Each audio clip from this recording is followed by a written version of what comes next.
ध्येयं सदा परिभवग्नमभीष्टदोहम् तीर्थास्पदं शिवविरिञ्चिनुतं शरण्यं भृत्यार्तिहं प्रणतपालभवाब्धिपोतं वन्दे महापुरुषते चरणारविन्दम्।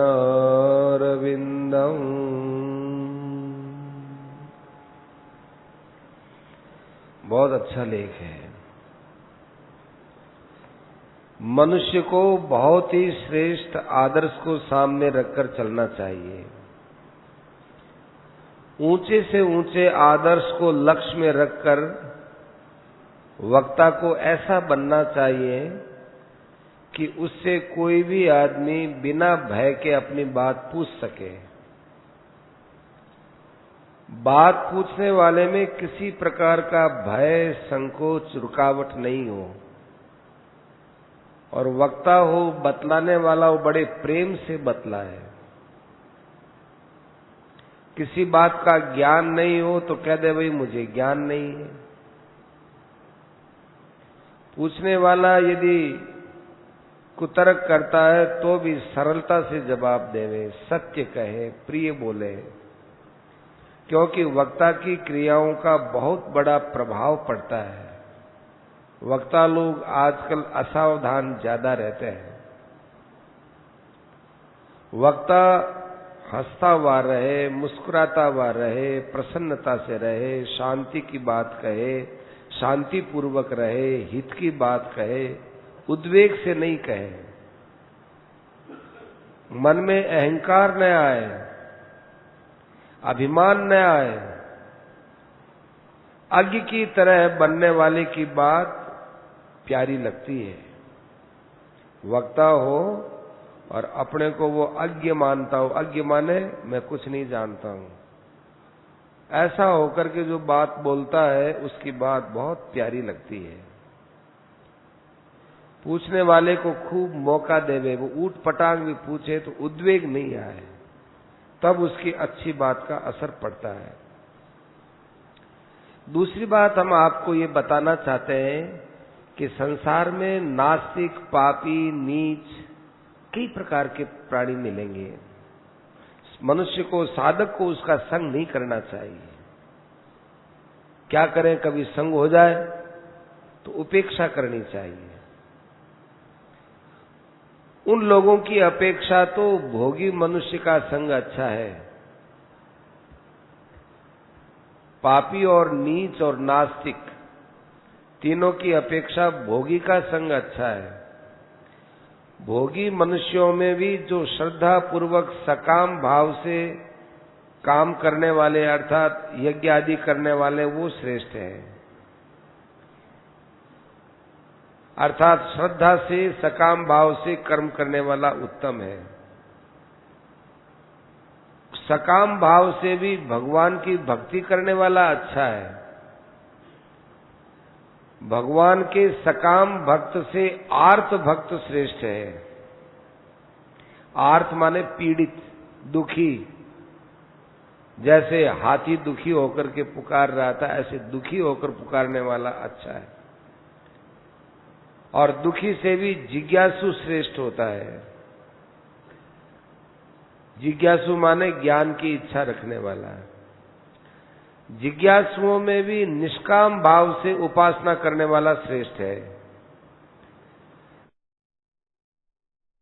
वालों में सिद्ध श्रेष्ठ है।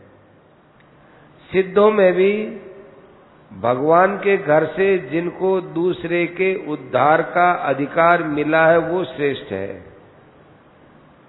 उनसे भी कारक पुरुष श्रेष्ठ है और उनसे भगवान श्रेष्ठ है। यह एक आपको श्रृंखला बताइए।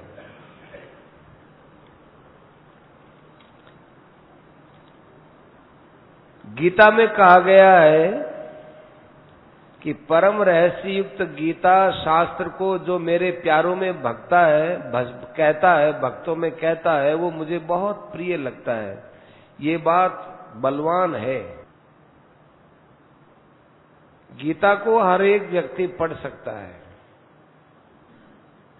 गीता की चर्चा चले तो मुख्यता से गीता को ही सामने रखना चाहिए।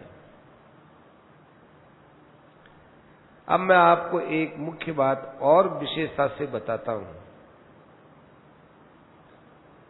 किसी भी आदमी पर संदेह नहीं रखना चाहिए। अब ये बहुत अच्छी बात बताते हैं। गृहस्थ में कई लोग आपस में रहते हैं, तो किसी की भी नीयत के ऊपर संदेह नहीं करना चाहिए कि उसकी नीयत खराब है। ऐसा करने से न अपना लाभ है न दूसरे का लाभ है। यदि वो बुरा है भी, बुराई दिखती भी है, तो भी उसको अच्छा बनाने का भाव रखना चाहिए और उसके सामने या पीठ पीछे उसका दोष सिद्ध नहीं करना चाहिए। उसके दोष को प्रसिद्ध नहीं करना चाहिए, क्योंकि दूसरे का जो दोष होता है वो वास्तव में दूसरे में है कि नहीं, आपकी कल्पना में दोष आ गया। और जब आपने उसको वर्णन करना चालू कर दिया तो वो आपके अंदर बैठ गया। आपको तो दूसरे का दोष कहने में सुख मिलता है, पर वो आपके अंदर धीरे धीरे प्रवेश कर गया, बड़ा नुकसान होगा। किसी आदमी को बुरा बताना अपने आप के बुरा होने की संभावना बढ़ती है और उसका भी बुरा होता है। बुराई में मदद मिलती है, फिर पतन होने का डर रहता है। किसी आदमी पर हम विश्वास नहीं करते हो, वो अविश्वास के लायक हो तो, कि अविश्वास के लायक व्यक्ति हो तब भी उसका अविश्वास सिद्ध नहीं करना चाहिए, उसे विश्वासी बनाना चाहिए। उसके दिल में ये बात आनी चाहिए कि ये मेरे पर विश्वास करते हैं, तो मैं भी इनके साथ विश्वास का ही काम करूं, ऐसा उसके दिल में आना चाहिए। यदि वह समझ लेगा कि ये मुझे अविश्वासी समझते हैं, तो फिर उसका विश्वासी बनना कठिन हो जाएगा। बहुत बढ़िया बात है। किसी भी आदमी में कोई दोष हो, उसमें सुधार करना हो, तो जहां तक उसको यह नहीं कहना चाहिए तुम्हारे में दोष है अब तुम सुधार करो, ऐसे नहीं कहना चाहिए। दोष तो कहना ही नहीं चाहिए। दोष तो तभी बताए जब वो स्वयं पूछे कि जी आपको मेरे में कोई दोष दिखे तो बता दिया करो, तब थोड़ा सा दोष बताना चाहिए, थोड़ा थोड़ा, कि भाई आप में तो है, आप ये थोड़ा सा सुधार करो। थोड़े थोड़े से चालू करते करते फिर बड़े दोष में हाथ डालना चाहिए। यदि वो थोड़े से दोष को भी सुधारता नहीं है और उसको बुरा लगता है, तो बड़े दोष को बता देंगे तो वो बहुत नाराज हो जाएगा। वो स्वयं पूछे तो बताए, सलाह ले तो बताए और सत्यता पूर्वक बताए। बिना पूछे किसी का दोष बताना तो उसे गिराने के समान है।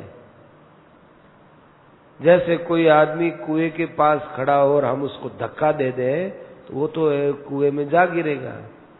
ऐसे बिना पूछे दोष बताना कुएं में फेंकने के समान हो गया। क्योंकि कोई भी आदमी अपना दोष अपने कानों से सुनना नहीं चाहता है, उसकी आदत है।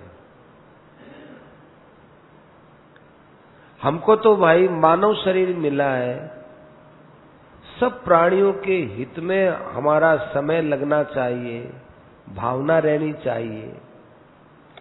अपने हित में तो सभी लगे रहते हैं, दूसरे के हित में रहना मूल्यवान है। जिस तरह परमात्मा का भजन मूल्यवान है, इसी तरह दूसरे का हित करना ये मामूली मूल्यवान नहीं है। सारी बात इसी से निकलती है। अहिंसा है, दया है, क्षमा है, ये सब हित की भावना से अपने आप अंदर प्रकट होगी। जो आदमी दूसरे का हित चाहता है उसका लक्षण बताते हैं, ध्यान से सुनो। वो कठोर नहीं बोलता। बहुत बढ़िया। एक तो कठोर नहीं बोलना चाहिए। कोई यदि कितना भी नुकसान करे, दांत फटकार के नहीं कहना चाहिए, कठोर नहीं कहना चाहिए। हृदय में खूब दया रहनी चाहिए। अपराध को दंड देने का भाव मन में आना ही नहीं चाहिए। दूसरे के हित में लगेंगे, आप में ये सब चीजें अपने आप आ जाएंगी। हमसे तो पूछा जाए तो हम ये कहेंगे कि धर्म का वास्तविक तत्व इसी में भरा पड़ा है कि दूसरे का हित हो जाए, बस। गीता में ये बात 2 जगह आई है, सर्वभूत हिते रता, ज्ञान में भी और भक्ति में भी। ये इतना विलक्षण मार्ग है कि इससे परमात्मा की प्राप्ति बहुत जल्दी होती है। आजकल लोग भजन साधन को मूल्यवान मानते हैं, लेकिन सेवा वगैरह को मूल्यवान नहीं मानते। ये समझदारी नहीं है।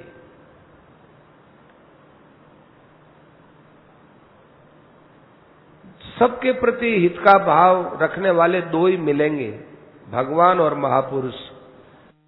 कहीं उच्च कोटि के साधक में भी बात मिल सकती है, कहीं नहीं भी मिले। जैसे आदमी अपने स्वार्थ में तन्मय है, जरा सी भी स्वार्थ की हानि वो सह नहीं सकता है, इसी प्रकार जिससे दूसरे की हानि नहीं देखी जा सके वो श्रेष्ठ है, वो साधुता है। प्राणी मात्र का हित करना यही साधु का लक्षण है। इसलिए शास्त्र कहता है कि सन्यासी को सारे भूतों को अभय देना चाहिए।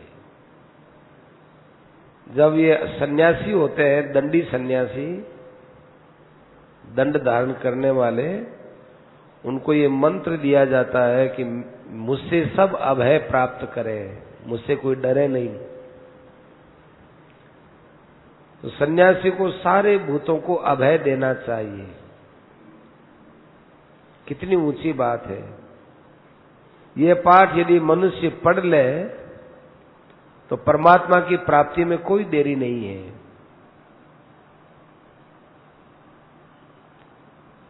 आत्मौपम्येन सर्वत्र समम पश्यति अर्जुन, सुखम वा यदि वा दुखम सहयोगी परमो मत है। जो सब प्राणियों में सम को देखता है, दुख सुख में भी सम रहता है, वह योगियों में परम योगी होता है। अपने हित में मनुष्य जैसे लगा रहता है, उसी तरह दूसरे के हित में भी लगा रहना चाहिए।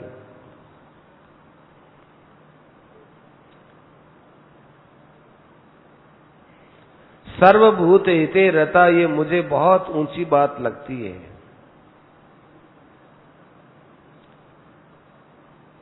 महात्मा के लक्षणों में भी गीता में कहा है सर्वभूत हिते रता।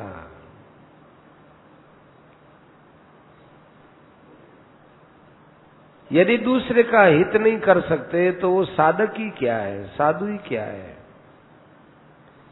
अपने स्वार्थ में तो कुत्ता भी लगा रहता है। ईश्वर में, इसमें ईश्वर की स्मृति, ईश्वर में प्रेम है, ध्यान है, ये एक एक चीज परमात्मा की प्राप्ति कराने वाली है। जिसका हृदय उदार होता है और जो दूसरे के हित में लगता है, उसे परमात्मा की प्राप्ति में बहुत ज्यादा देरी नहीं लग सकती। एक और दूसरे का हित है और दूसरी ओर अपना भजन ध्यान का समय है, तो क्या करना चाहिए कि भजन ध्यान का समय छोड़ करके, भजन ध्यान छोड़ के दूसरे का हित करना चाहिए। ऐसा करने वाला घाटे में नहीं रहता है। यदि वह घाटे में है तो दान पुण्य करने वाले भी घाटे में ही हैं। माने दान पुण्य से भी बड़ा काम है ये, दूसरे का हित करना। घर में कोई बीमार है, उस समय आपके पाठ पूजा का समय है और उसी समय उसकी सेवा का समय है, तो पाठ पूजा को छोड़ के उसकी सेवा पहले करो। उसके कपड़े धो, उसकी साफ सफाई करो, उसको दवाई दो। उनका जब सब काम पूरा हो जाए तब आप पाठ पूजा करो। वो पाठ पूजा आपकी भगवान तक पहुंचेगी। वो सेवा के लिए तरसता है और आप पाठ पूजा के नाम पर बैठे हुए हो तो वो पाठ पूजा भगवान को प्यारी नहीं लगती है। अपने इस शरीर के द्वारा किसी भी जीव का कल्याण हो गया तो अपना जीवन सफल हो गया, इधर दृष्टि रखनी चाहिए। ज्ञान योग की दृष्टि से देखो, अरे उसकी आत्मा और अपनी आत्मा दो थोड़े, ये एक ही तो है। जैसे ये दोनों ही हाथ अपने हैं, दोनों आंख अपनी है, दोनों पैर अपने हैं, ऐसे ही आत्माओं में कोई फर्क थोड़ा ही होता है। भक्ति मार्ग से देखें, अरे भगवान ही इस रूप में हमसे सेवा लेने के लिए आए हैं, ये मौका चूकना नहीं चाहिए। भगवान समझकर उसकी सेवा करनी चाहिए। भगवान घोषणा करे, ध्यान से सुनना हो, भगवान घोषणा करे कि भाई आप दो आदमी हो, मैं तो किसी एक को दर्शन दूंगा, तुम दोनों निर्णय करके बताओ कि किसको दर्शन दूं। तो कहो महाराज इसको दर्शन दो, मुझे रहने दो। कोई सोचेगा कि फिर हम तो वंचित रह गए और उसको दर्शन दे दिए भगवान ने, हम तो यूं ही रह गए। भगवान के दर्शन तो हम खुद चाहे कि नहीं, आप दूसरे के दर्शन के लिए भगवान से प्रार्थना करोगे तो इससे भगवान के हृदय पर बहुत विलक्षण असर पड़ेगा कि देखो मेरे दर्शन के लिए इसने अपने लिए इच्छा नहीं की, दूसरे के लिए की, वो परम लाभ से वंचित नहीं रह सकता। जब भगवान के दर्शन के लिए हम दूसरे को कहते हैं तो फिर उसके बाद और चीजों के त्याग में तो बात ही क्या है। गंगा पार होना है, भीड़ लगी हुई है, नौका खड़ी है, दूसरों को मौका दो। हम मौका नहीं देंगे तो जीवन में त्याग कहां मिलेगा। कहते हमारा सत्संग का समय हो रहा है, हम पहले जाकर के सत्संग करें, हमारा सत्संग बाकी रह जाएगा। कि जो बात आपको सत्संग में त्याग के द्वारा नौका के किनारे मिलेगी वो सत्संग में नहीं मिलेगी। सत्संग में चले भी जाओगे तो आपका ध्यान इधर उधर चला जाएगा। और यदि नौका पार करने में आपने दूसरों के लिए त्याग किया तो सत्संग की बात आपके मन में पैदा हो जाएगी। हम कहें कि ईश्वर पर भरोसा रखो, फिर ये तो कहने की बात होगी, फिर त्याग कहां किया, भगवान पर भरोसा कहां रखा। मनुष्य यहां त्याग करने के लिए आया है कि स्वार्थ पूर्ति के लिए आया है। मनुष्य को ऐसा काम करना चाहिए कि जिसमें उसके कार्यों में पवित्रता आए, और जहां स्वार्थ त्याग की बात हो तो वहां कभी चूकना ही नहीं चाहिए, क्योंकि ऐसा मौका हर किसी को नहीं मिलता है। सब स्वार्थ की पूर्ति में लगे, ऐसे मौके पर स्वार्थ का त्याग करना चाहिए। स्वार्थ के तो हर समय लात मारता ही रहे,